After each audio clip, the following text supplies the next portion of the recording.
The other day, I would say a few months ago, Janet Kaleri came into my life, and I watched a video where she said, had an intro and everything, but I'm going to say it in a way that sounds like I'm just going to sizzle it a little bit for you, Janet. In her video, she said, rock, rock,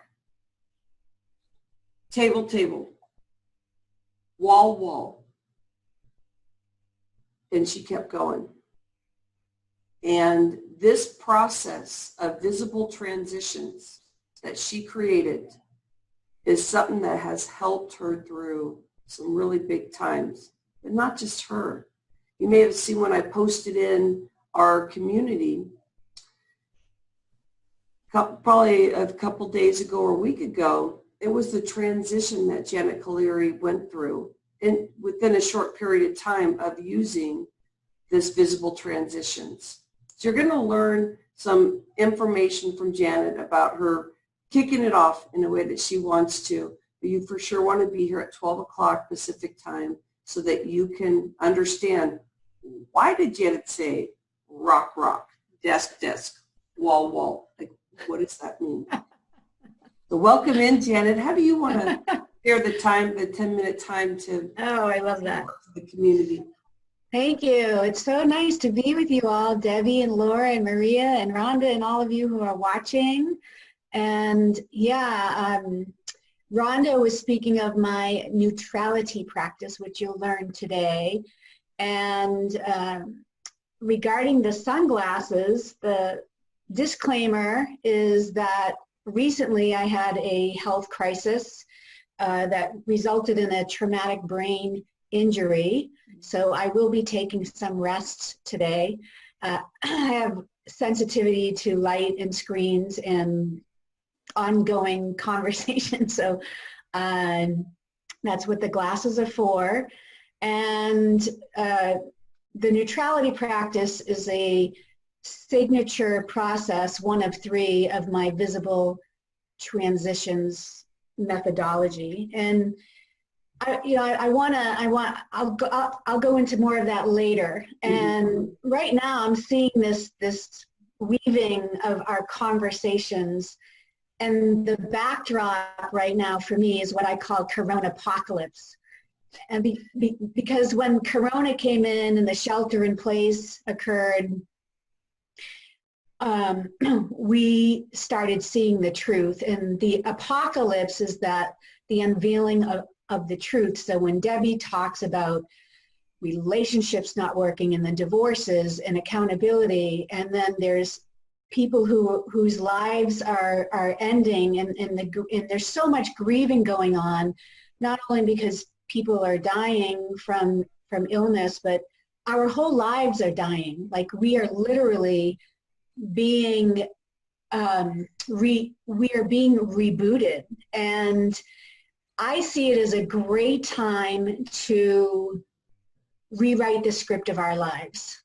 And in January, I had my accident and had this traumatic brain injury. So I was 2 months ahead of everybody, really, in bed, lying in the dark, not working, not generating money, needing people to be in my house every single day to help me do basic tasks. And then Corona apocalypse came and my in-home help was gone.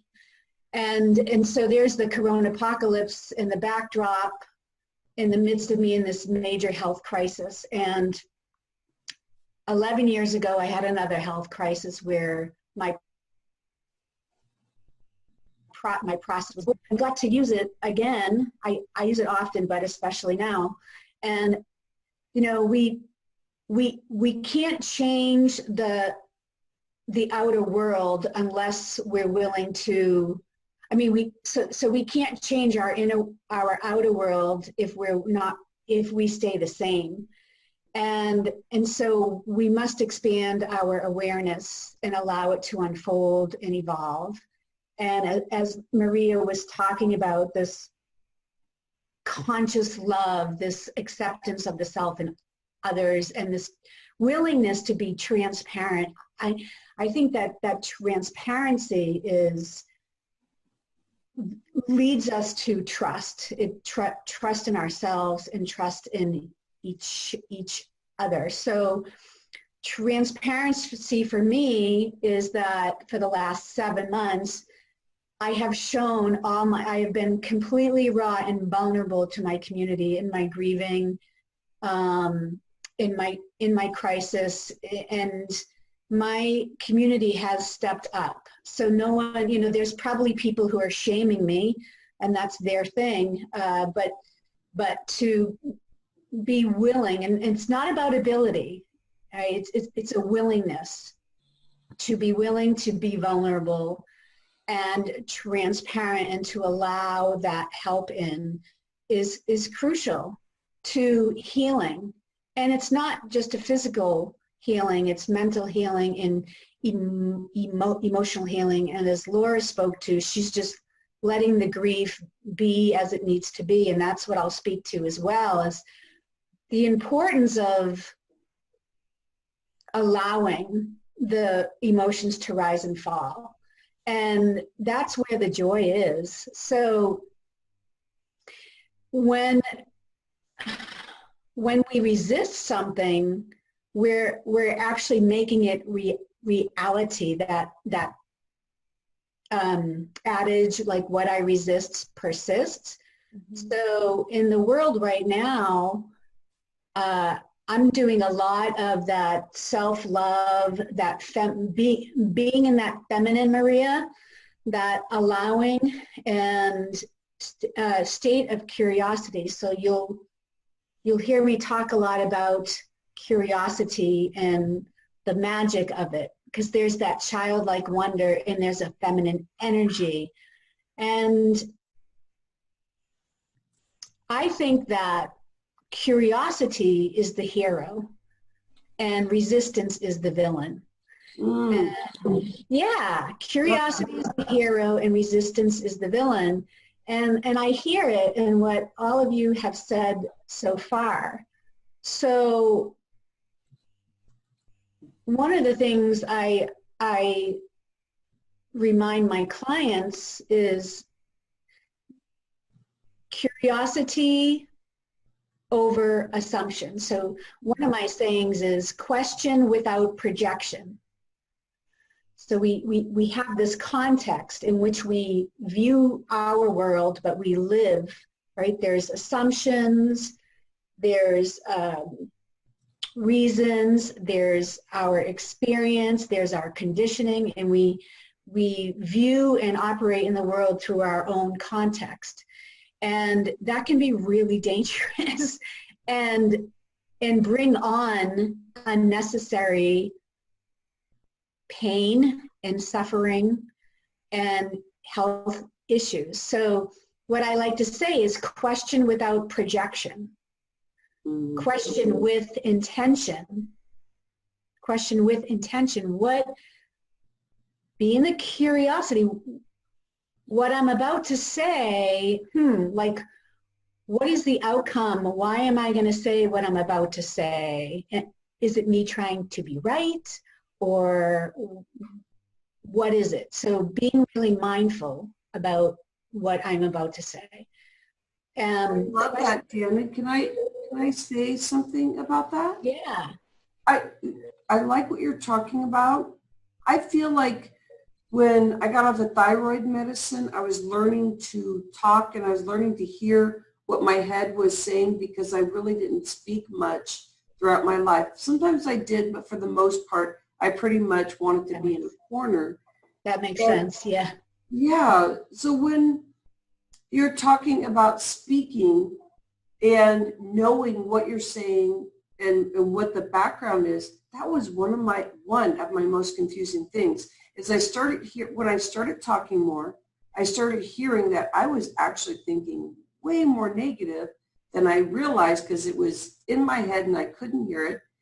The next stage after that was I didn't always know why I was saying it and if it was in good space. And I could see sometimes I would turn people off, and socially, it took me a while to grow. Have you seen that happen where it just, that must be like a learning curve to really actually be in full compliance with like what you're saying, like understanding that? Oh yeah, it's a big learning curve, I think, for most everyone due to our culture and conditioning.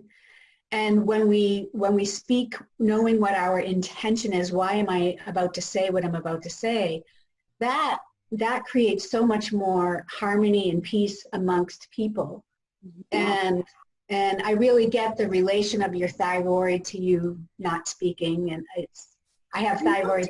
Isn't it obvious? Like, Yeah, isn't that wonderful that it is obvious, but you know, that's yeah. yeah, that's because we're in this area. But I hope that brings up good stuff to the community and what Janet is saying. Janet and Maria and Debbie and Laura, everything that you're talking about, I can hear the expert space of how come we're all together today, threading that. And before we move on, I just wanted to share a couple of things from what I've been seeing in the stream. And Janet, I wanted to make sure that you finished. If there was anything else, I just loved that you talked about speaking and knowing where it comes from. There's two more pieces to this, right? So this question without projection, question with intention, question without assumption. That's a big one. Because I even noticed, so curiosity is a healing modality, yet we can still have assumptions in our questions. And the fourth piece is question with illumination. Right? So with that, with the goodness, the good intention, with the high vibe. I love it. Okay, Thank so you. Jay has been speaking to us. Jay A. Smith. So Jay Smith. Yay! Janet, Jay said he's known you for 20 years. We met through a leadership and personal development company called Context Associated. I was just speaking about the context. And that changed my entire world, that teaching. And that's when I discovered that my calling was to be a coach to help others unveil what they put in their way and to live in their potential. So Jay and I have been, we've known each other since 2001.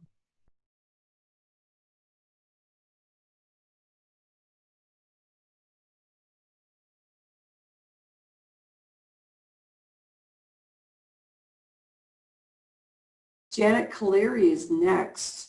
And while I'm speaking a lot about the brain and the mindset and the flow, is what would you do if you had a brain injury and you thought that that was going to be who you are and you didn't know how to get out of it?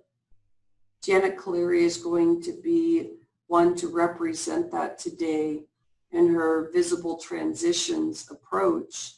And so that you understand that we all are coming together, and the piece that we really need right now is how do we help the brain start thinking differently when we're in fear, when we feel like we're not good enough, and we have a hard time getting into our passion because maybe we're afraid to take that next step.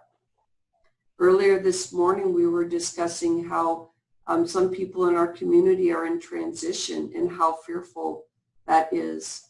And Janet earlier today, Janet Caleri was talking about that she's on her new journey of moving in a few days. And with her healing right at the beginning of this year, right before the coronavirus, is that she was trying to heal her brain, and she started using her tools as her brain was starting to come to life of, I need to be my best VIP client. Laura Caleri, thank you for coming in and giving us this time. And I want to open up the space for you to jumpstart in your discussion today and how you would like to. Thank you, Rhonda. Hi, everyone. Hi. Thanks for having me. This is exciting. I'm loving Yeah, it. I don't spend a lot of time on computers, and when I said yes to this, I knew I would have healed a certain amount to be well enough to be here. So, hi, everyone. I'm wearing my sunglasses. I have a sensitivity to screens and lights, and that's the disclaimer. So yeah, I'm a life transitions expert, and I help you go from overwhelmed to overjoyed using curiosity and a smartphone camera. So technology can sometimes take us away from our being present and connected and from our personal power. And I say, let's put it right back with curiosity and a camera. One of the most frequent questions I get is usually like, I hate. So it could be like, I hate having a brain injury. I hate corona apocalypse. I just wish it would go away, right? I wish it would be different. And so the work that I do with my clients and my group participants, and it's going in my next book, is to answer that question. So I just wish it would go away. How many of you say that about something in your life? Mm-hmm. How do I cope with all the stress and remain calm in the midst of wanting to quit? And we're being shaken out of our complacency right now. All of us are being shaken out of our complacency in to one degree or another.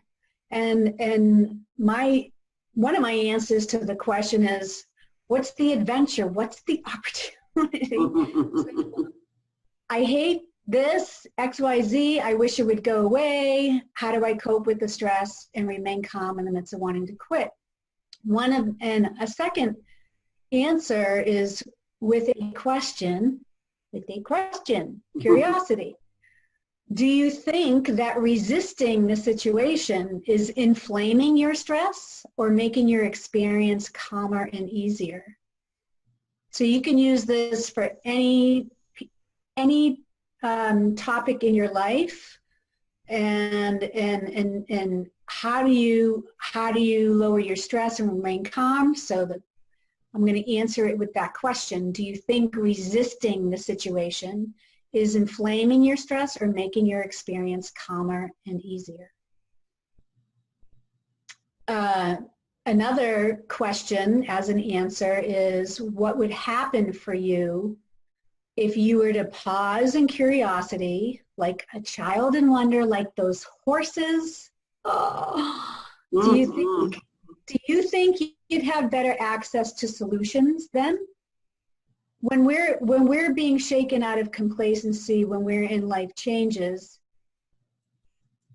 even when they're pleasant, like getting married or having a baby, for example, or starting a new job, there's still a level of stress.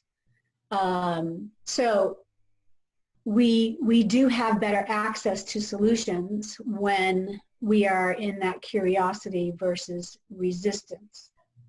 And we're more proactive versus reactive. So we're not giving up our power to an external agency. And it's very hard for my brain to connect dots, so pardon me if I get this incorrect. I believe it was Debbie talking about accountability, and then Maria said, own your crap, okay? And I teach and talk and live this whole beautiful essence of accountability. I call it ownership. It's freedom. So when we give up our power to an external agency, that's when we're in the victim. And the work that I do with my clients is to help them get into a place of ownership, accountability, personal power, self-governance, sovereignty, conviction, badassery, as I like to say. I love And that, Janet. That assery. badassery. So Catherine that's Brewer's here, by the way, my friend. Catherine. I love that woman. She's I love loving you. on you. She said that, I love that, shaken out of our complacency. Ooh, so how do we feel that calm and the joy and the ease and stay in our personal power, being unaltered by external circumstances? So that's why I'm here today. You can see that I'm showing up and my contribution and participating fully, even though I have multiple reasons not to.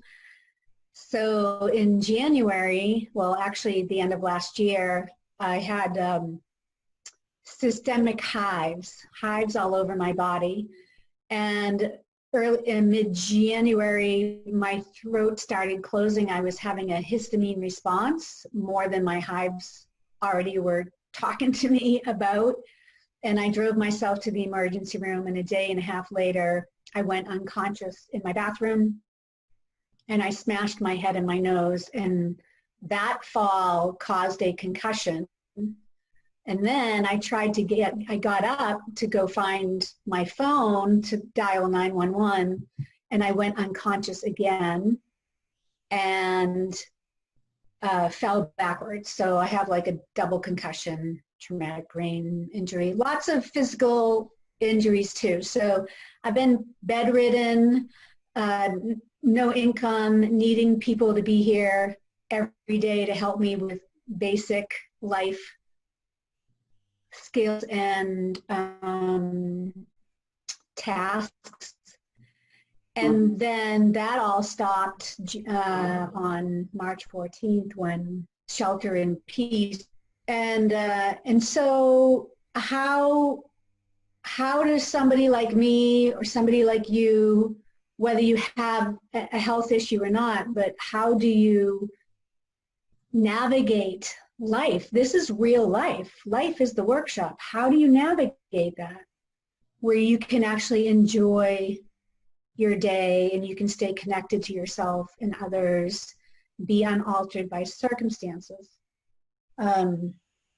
de-escalate stress and trauma, enhance creativity, and do corona apocalypse from a place of calm and joy. So I'm going to show you my signature neutrality practice. Before I do that, Visible Transitions is the name of my business. It is also the name of my photographic methodology. And that was born 11 years ago during another health crisis. And it helped me live, because at that point I did not want to live. And not too long ago in March, I was ready to check out. So Visible Transitions has 3 keys to help you with de-escalating the stress and the anxiety and the overwhelm and bringing in the joy and the calm and the personal power. So the first key is photographing your emotions. And earlier today, Laura was speaking about her grief and how she's being with it. And that's really smart. So again, I said earlier, like what we resist persists. So what we resist becomes reality. If I was resisting my grief would become a bigger reality.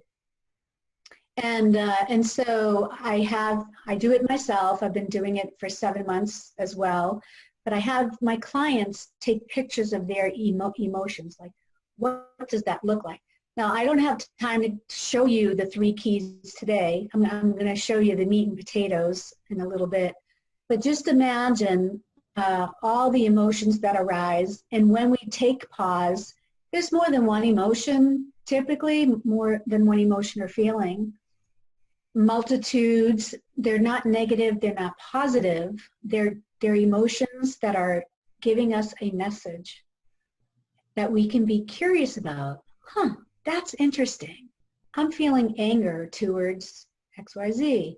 That's interesting. I'm feeling really attached to XYZ. So how do we get to that neutral, the middle state, the non-dual state? That's the teaching. We need duality in order to exist. Black, white, light, dark, big, small. Republicans, Democrats, not that we really need those, but so there's so many dualities, and you know, the sun and the moon and the earth moving, and we need those dualities in order to exist. They are existential dualities. However, we do not need to live in duality here. And this is where the suffering comes. So when we are just being with our emotions, like grief, as Laura was speaking to, then we are in the driver's seat. We are in the personal power, in the driver's seat. That's when we can be proactive versus reactive. That's where we develop our resilience. It's where we can release overwhelm, stress, and anxiety. I mean, there's so many benefits just to taking photos of your emotions. And Rhonda, me when you need to, because I just get in a zone. So yeah, I have a question.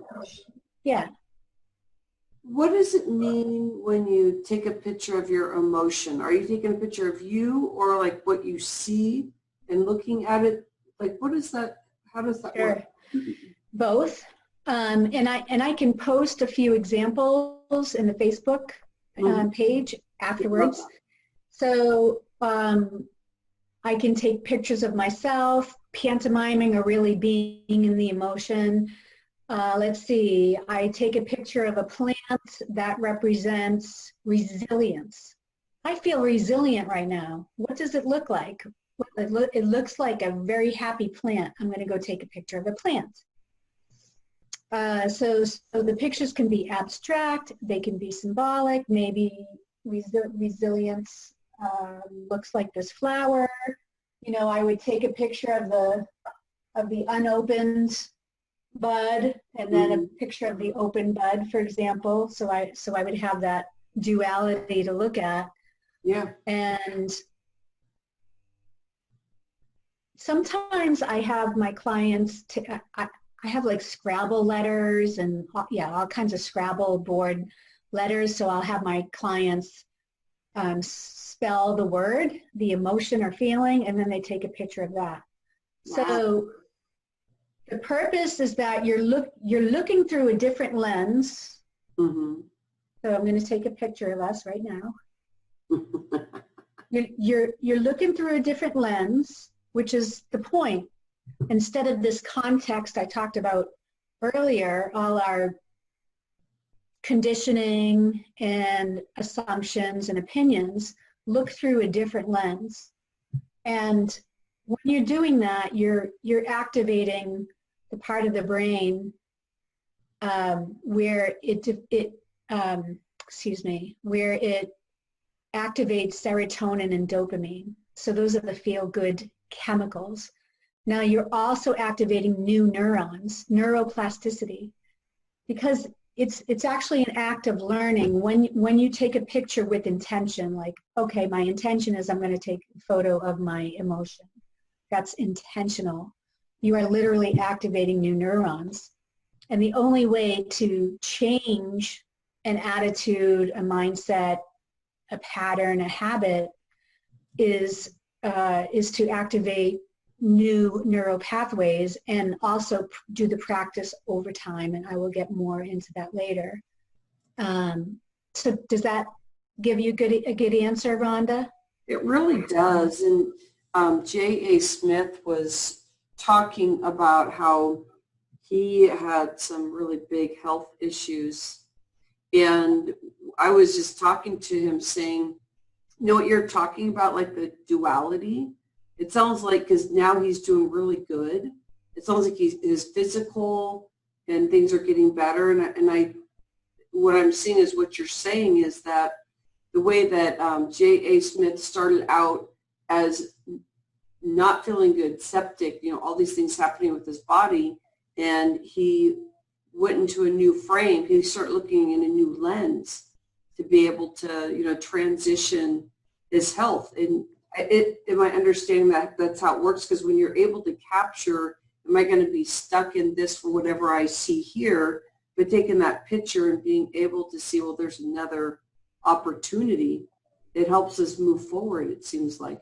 I see that connection with what we're talking about. Sure, yeah. That will segue to key number 2. And before we do that, the whole point of the key number 1 of taking photos of the emotions is that so that you can be with them. And that puts you in the driver's seat, and that lowers your resistance and your stress.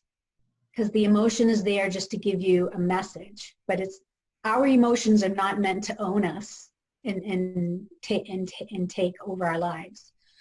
So segueing to what you're saying, the second key is tracking subtle evidence of progress.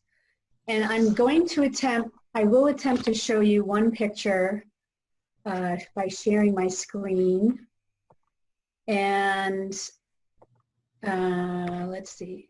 And I'm going to just show you a very recent picture since I'm still in this, not fully out of it yet.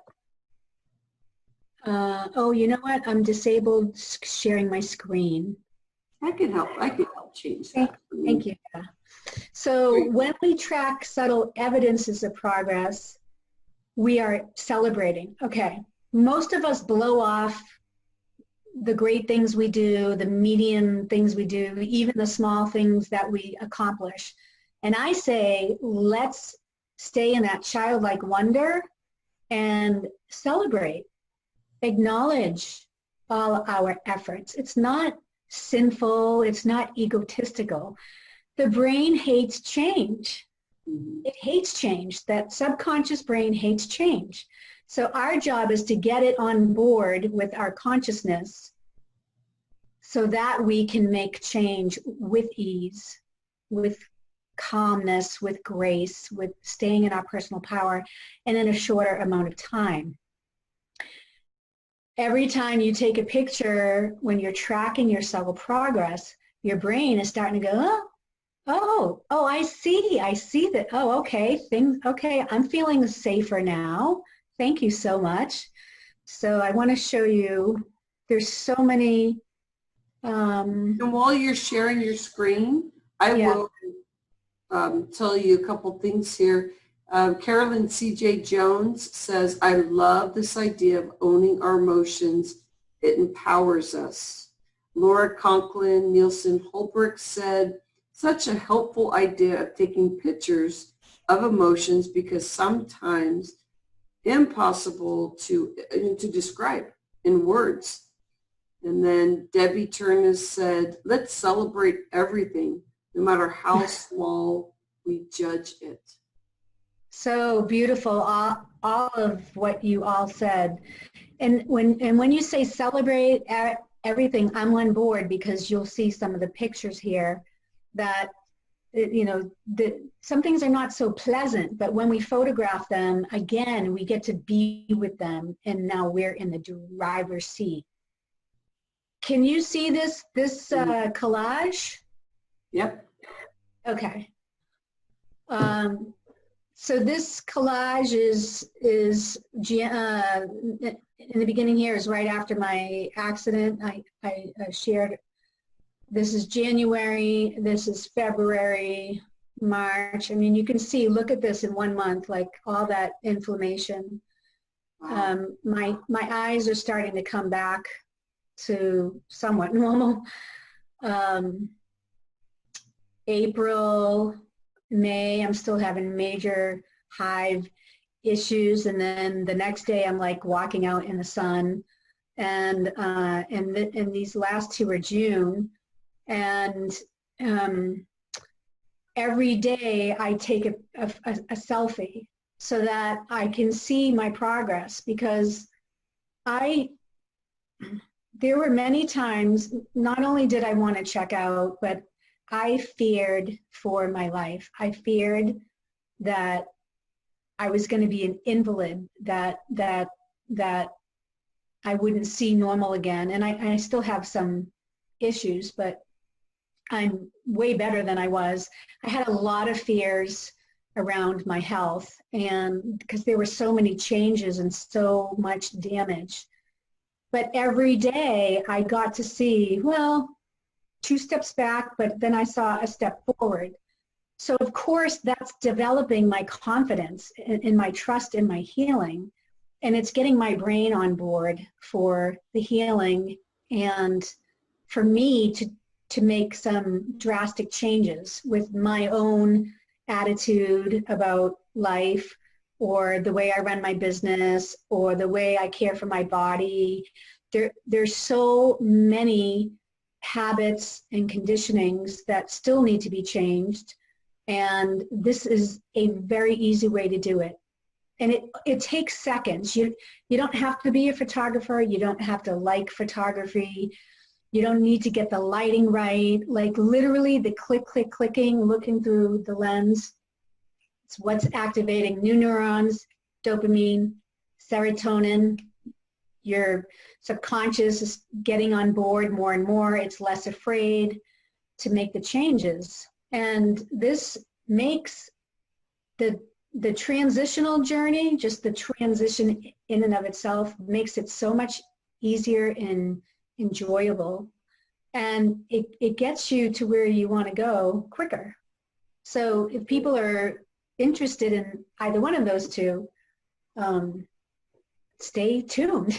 That's very interesting, Janet, because when I first started watching your videos and learning more about you, it was mind-blowing for me. I have not seen anybody do your process. I mean, it really is a signature process. Yeah, I developed all 3 of these visible transitions in the 3 keys. No one in the world is doing it. And it helped me heal 11 years ago, and it's helping me heal now. You know, in terms of relationship, there's so much value in this. And today I'm focused more on health, and it's mental health, emotional health, physical health, okay? But these techniques work and for so many areas of your life, like relationships, right? The corona apocalypse, the apocalypse is the unveiling of the truth, and relationships are kind of at stake right now. They're like, whoa, is this working? Or maybe, oh my gosh, it's not working, or huh, I didn't even realize that. So all the layers are being dissolved, and we're all seeing the truth of what is in so many areas of our lives. So this helps people to easily diffuse emotional triggers. There's so many triggers right now, just triggers, reaction. And we're not going to accomplish anything until we take that resistance down and our emotional triggers are dissolved, or at least diffused.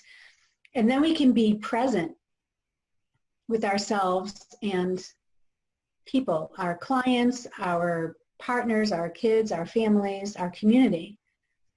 And we can communicate more effectively in a harmonious way, where we're being more curious, we're listening versus talking and speaking and acting out of our triggers. So it leads me to resistance.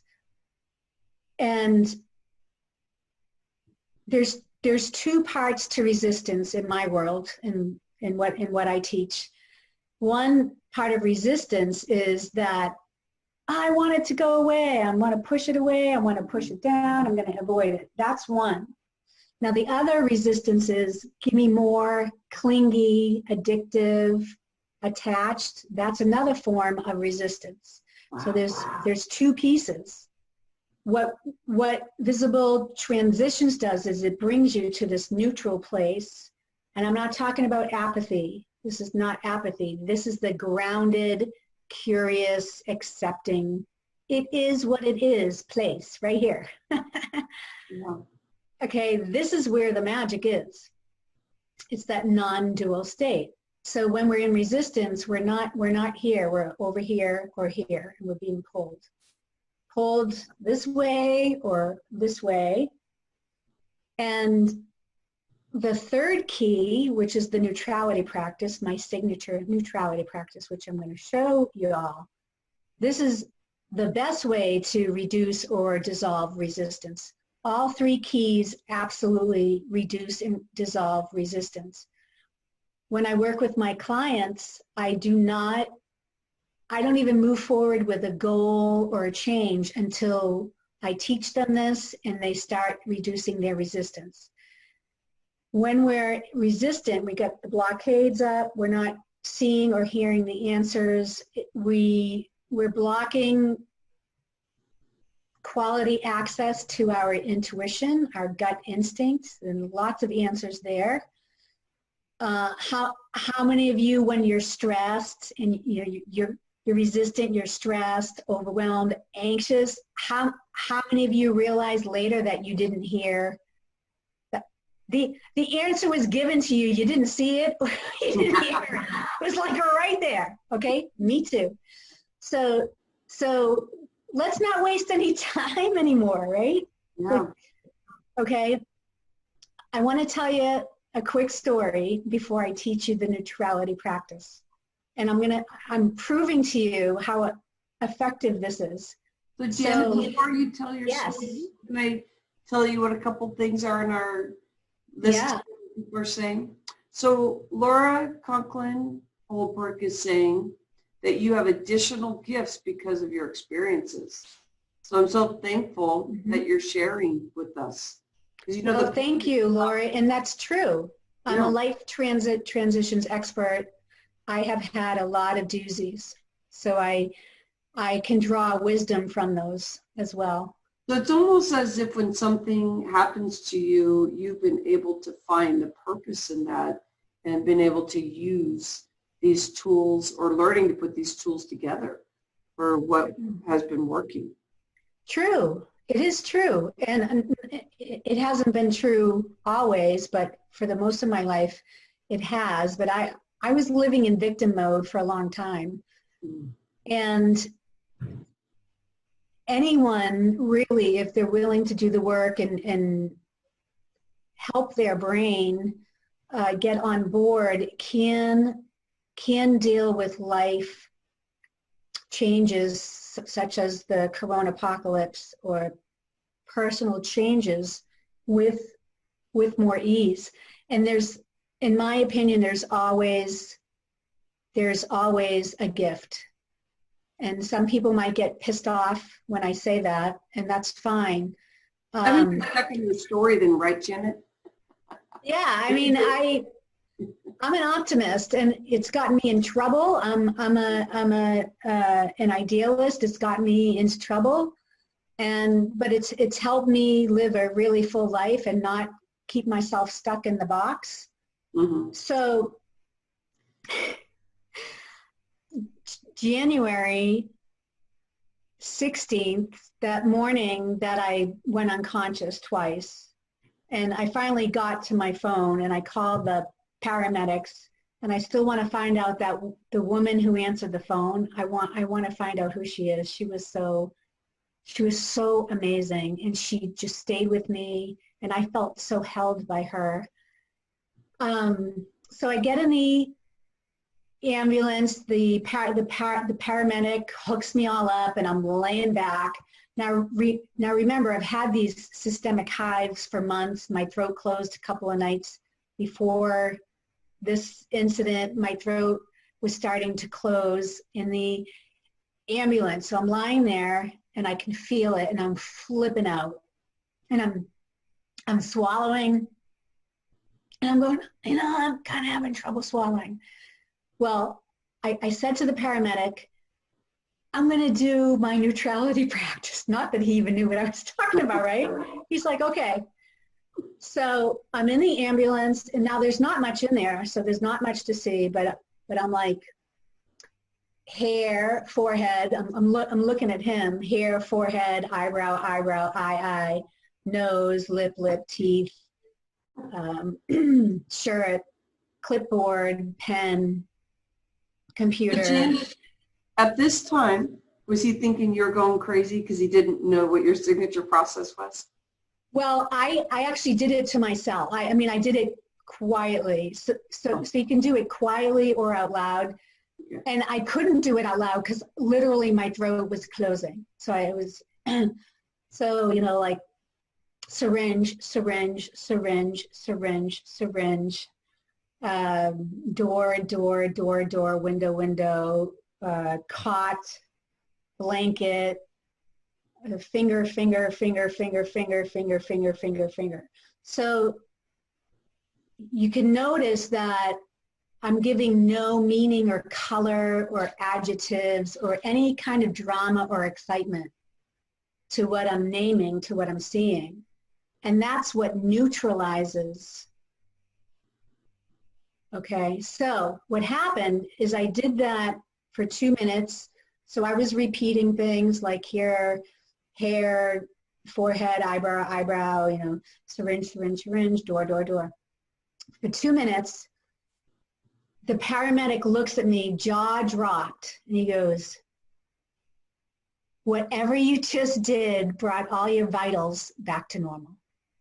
Wow.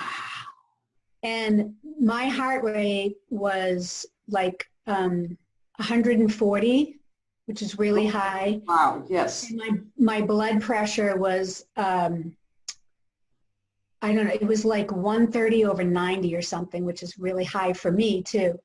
Yeah. So it brought my vitals back to normal, which helped me, you know, help the inflammation and inflammatory response go down. And I never had a problem with breathing after that. And so that's the neutrality practice. Now, I'm going to attempt to show it to you on the screen. And Janet, while you're doing that, I'll share some more stuff. Okay, so I'm giggling over here because I'm telling you that I feel that this practice is incredible, but it makes me feel like I'm a kindergartner learning something new because it is so interesting. How if you take the adjective out of something, you really get to start seeing what is real and being able to take the response at a different level. Debbie Turnus said, I love what Janet is sharing. So much wisdom. Getting out of the victim space takes commitment and conscious choice. Sabina Gork-Schroed, I love, just came down here. Oops, Sabina, I'm sorry. I see Carolyn C.J. Jones. Boy, I can relate to playing the victim. I did that for 30 years. Learning to be grateful led me to learn to see blessings in each and every experience, especially the difficult ones. I love that you teach that. So Carolyn is saying, I do too. Thank you. I'd like to chat in the near future. Would you be interested? Message me, a miracle happened in your ambulance. I'm very interested, yes. And Debbie Turnus says that I can see how this could help with anxiety attacks too. Yeah, it really has helped. Really has helped with anxiety. So let me show you. I'm going to bring up this photo since it seems to be can you see the two people with the masks on? I can, and just so you know, we're about 12:40, but we can flow into the symposium since we're sharing and getting close to the end of the day too. Okay. Yes. So right now, masks are a topic of inflammation and resistance and upset, and so I thought I would use that kind of image right now to show people the neutrality practice again. And you know, don't believe a word I say, and I usually start off with that. Don't believe a word I say. Experiment with what you learn and then see how your life changes, okay? And it will. Now, the brain hates change, so it's going to be something where you're doing this practice repeatedly. It's consistency and repetition over time. So if you're walking down the street or you're in a store and you see somebody with the mask, here's how you do the practice, right? Hair, forehead, eyebrow, eyebrow, eye, nose, mask, ear, neck, skin, shirt. And you keep repeating it. Hair, forehead, eyebrow, eyebrow, eye, nose, mask, ear, skin, neck, shirt. So notice how I'm not saying black mask. I'm not saying red shirt. I'm not saying what is that, like tiger or something, right? Like, like I'm not saying black hair. I'm not saying brown eyes. I'm not saying brown skin. I'm just making it super, super neutral. And you can do this when you're in an argument with someone. To yourself, quietly, you can start scanning the person and then your surroundings, and it's going to calm you down, get you out of the reactive state, and actually be more present with that person. It creates miracles. I see it all the time. It creates miracles in relationships. So when you're out there or you're looking at yourself with a mask on, you do the same with yourself. If you're upset with yourself, if you're going through a health issue right now and you're not happy with the way you look or you feel, you can do this neutrality practice all over your body. And the point is that there's no color, no shapes, so there's no adjectives. And that's what makes it very bland and makes it neutral. So the idea is you want to get to the neutral space.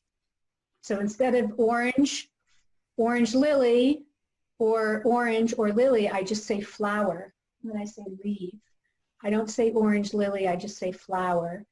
I've got my collection of sunglasses, but I instead of saying green and gold sunglasses, pink sunglasses, white heart-shaped sunglasses, pink glasses, rainbow glasses, I just say sunglasses or glasses. And it takes the excitement out, but it's the excitement that gets us attached or have that aversion.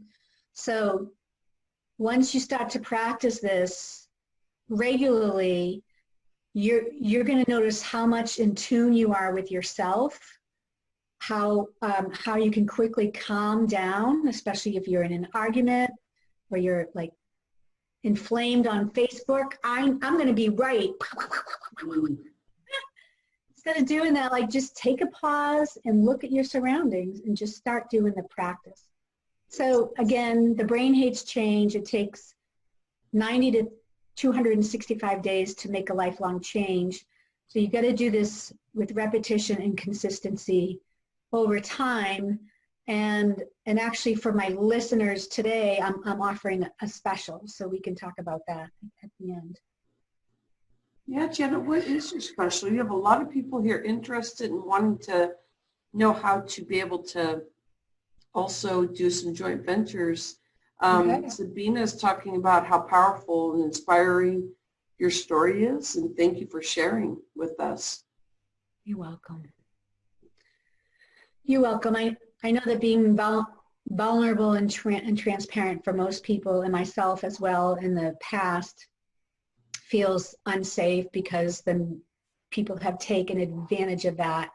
And I say that you create some really good boundaries, do this kind of practice to keep you in your personal power, and then being transparent and vulnerable is not an issue.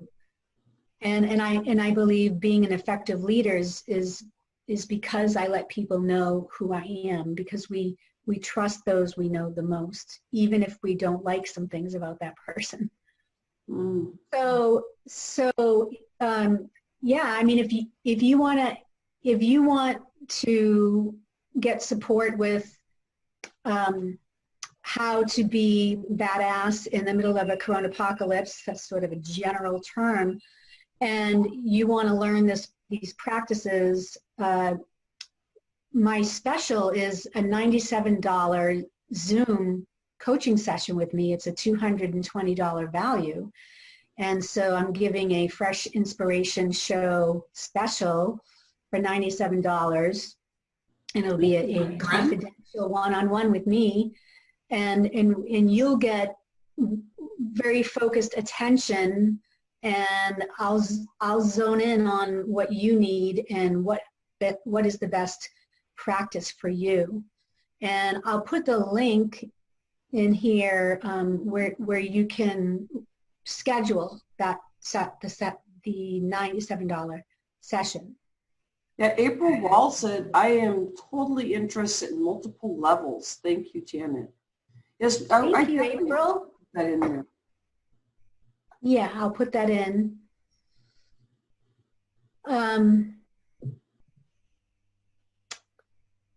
I want to say one more thing, if that's okay, if I can share. Janet, why not?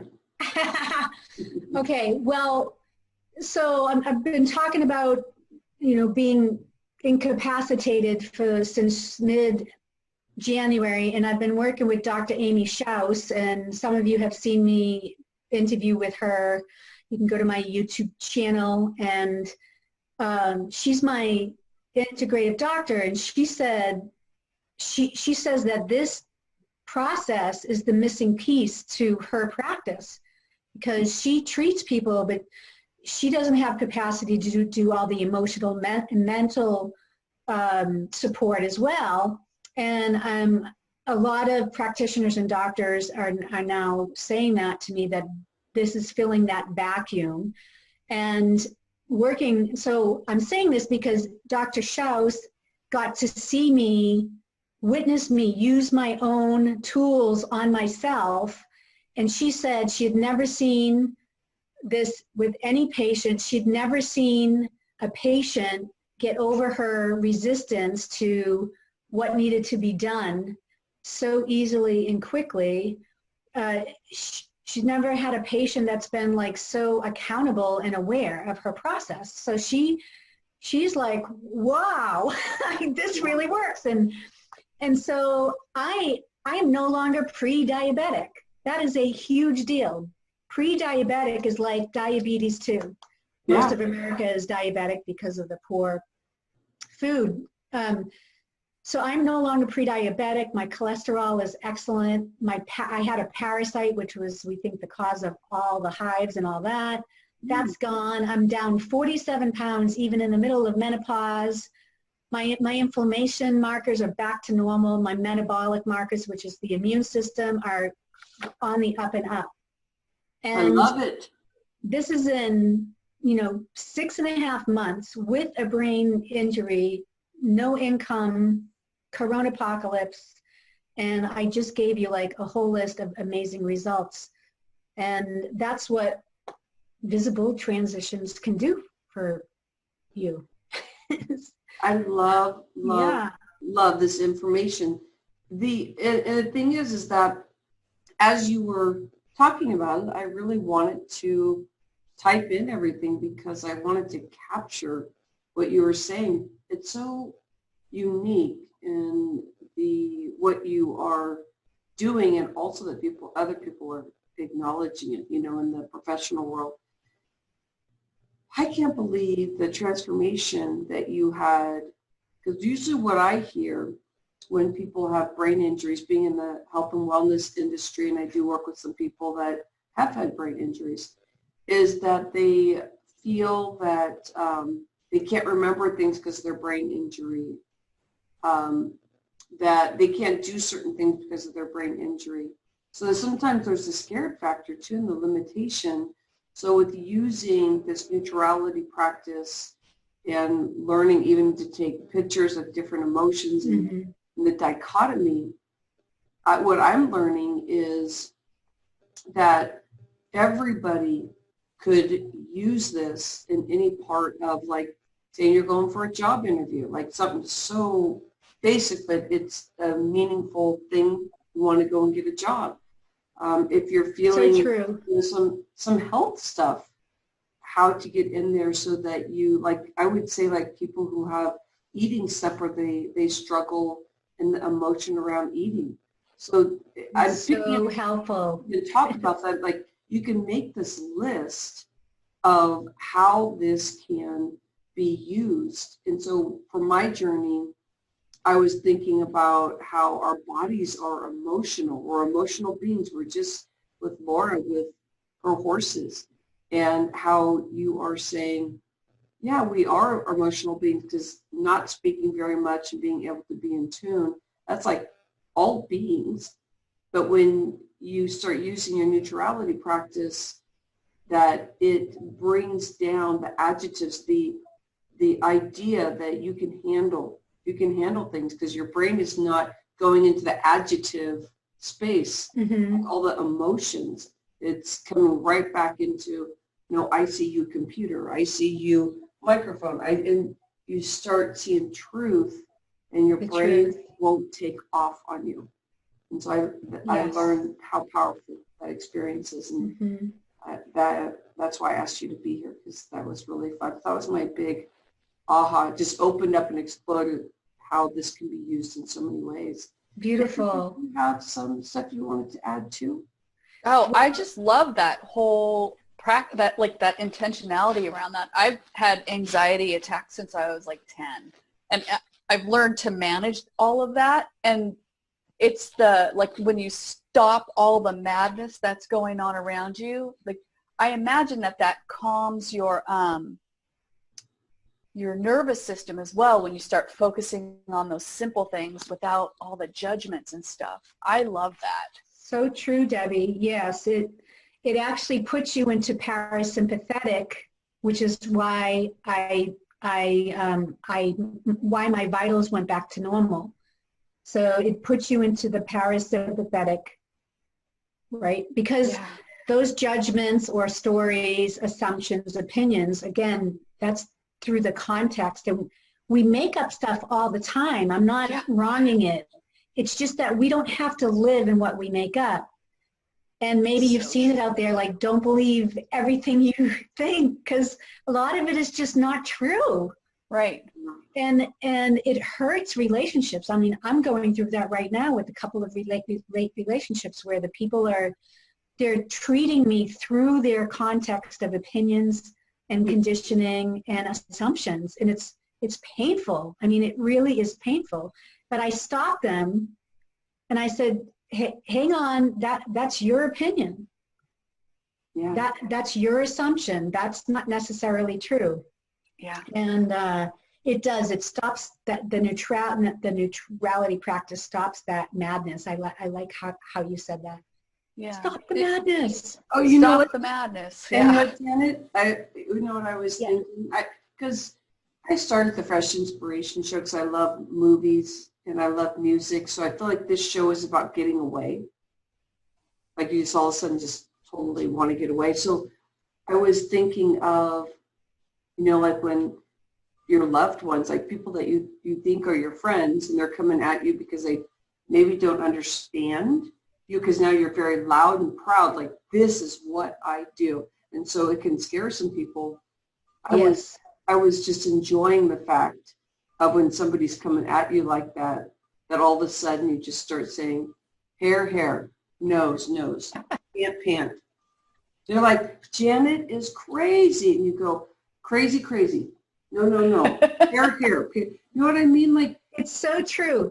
It's Oh, you keep going, my friend. I was just going to say, it stops fights. I have so many clients who come back to me and say, oh my God, my husband and I, my son and I, my daughter and I, we started going at it, and I started doing the neutrality practice, and my daughter's like, I did it to myself, and my daughter's like, Mom. And what happens is, when you're doing that neutrality practice, you're calming the hell down. Well, guess what? That person has nothing to feed on.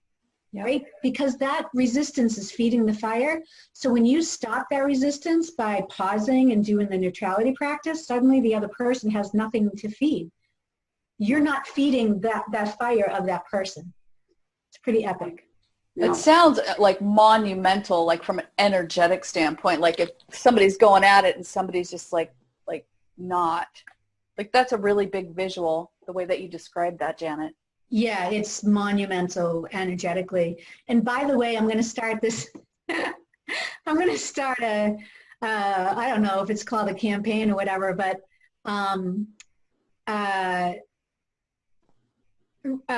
dissolving road rage. So this is excellent when you're driving. Excellent.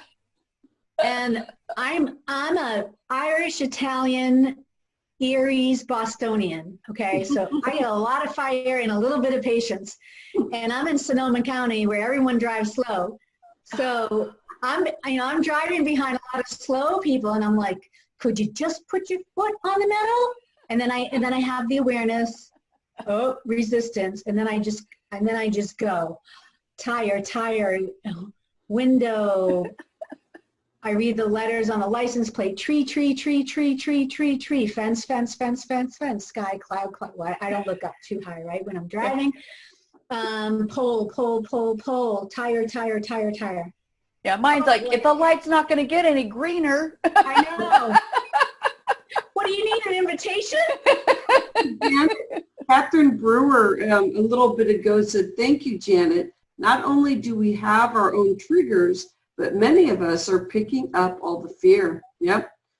That's so true. She says, confusion and grief from the practice your process can help us diffuse that as well. And Laura actually added in that she was saying to Catherine, because as you were speaking, this conversation was happening. Laura said, I agree. I'm just learning that many of the emotions I'm feeling are not originating from me. That was a big awareness for me, is when you can feel somebody's emotions, but you're reacting to it. So now you're both in this engagement of that you're both at each other, because one really feels it, the other, you're holding the space for that person too when that comes into you. And then now you're both at each other, but your neutrality practice allows that to block and be able to, so that person gets to not feel like, oh, they're a victim. They say, oh, I need to be listening to myself because the other person isn't engaging with me. So I love that you brought up. That's a great example. And in a more global level for that statement, people like myself who are very empathic and sensitive can take on a field of emotions. And as Laura was saying, she realized that some are not hers. So you can do the neutrality practice I think it can help create that boundary where you don't bring other people's emotions in. And then also I would take pictures of, I would also do the key number one is to take the photos of emotions, even if you're not sure that they're yours or not. Ooh, I love that. So Kim Cork came in. Kim, you're cracking me up. When we were prepping for this day and we were discussing things on social media, Kim brought up that it's the blonde brigade. And then Janet said, hey, I'm not blonde, I'm gray. And so then my comeback to Kim was, and Kim Cork, she actually loves on us because she has Planet Love Yourself, and she is a love bug. And so I love that she's giving us crap because she's like, how dare you want to have all these blondes? Like, this is a blonde brigade. I just happened to get my appointment too when they opened the hair salons for a 2-week period. I immediately called, and because my corona hair was like this much grown out, and I was seriously contemplating, do I just like go all gray or do I stick with the blonde a little bit longer? Exactly. It was one of those things, right? Now, Debbie, now we're talking about current times here. And the issues we have, Yes. Laura Conklin Holbrook said, I can see how the conflict will stop escalating with the neutrality process, any conflict that you're having. And I'll try it. You are bringing Yes. more peace to the earth. It's so true. It's so true. So spread the love, because this can really help spread the peace to the earth. And right now, all the people out there that would like more peace inside and with your people, these practices are super helpful. They're simple and they're quick. And again, the brain needs repetition and consistency. So be in touch with me so I can support you with that. It's not a one-time deal, although it can work one time here and there. But if you want like a lifelong change, then it takes that consistency over time. Laura wanted to add in before we transitioned. Thanks, Laura. She said, I'm so excited to try the neutrality process. Now I have a new tool to manage those overwhelming emotions. Yeah, and I think, Laura, it's really helpful for brain injury, because I can go into overwhelm pretty quickly, like out of nowhere, and it's been really helpful for me to calm down. Oh yeah. Yeah, I was watching one of your things where you're saying that it can, all of a sudden something comes at you and it's like all of a sudden you want to yell because your brain can only handle so much. Yeah. And it's great for Laura to hear about this, because Laura was talking about that she has had brain injury also. And so for you, the audience that is dealing with, over emotion, having brain injury, trying to find things to help calm your relationships, things that are not serving you, I believe that the stuff we've been talking about today, please tell me, are these things that we're bringing up today helping you before you exit out of here, and being able to be at a higher frequency, really believing that whatever you felt when you first came in, that I think we got some great tools from Janet Kaleri. And yeah. And again, just go out and experiment with them, and because the change happens when we take the action and we have a somatic experience. That's when the change occurs. And please feel free to be in touch and share your experience through your experimenting. And you can find me either at janetkaleri.com or visibletransitions.com. It goes to the same place. And of course on Facebook, Instagram, LinkedIn, Twitter. I'm not really much on Twitter. What are all the other ones, huh? Yeah. So thank you, Janet, for being here. You're welcome.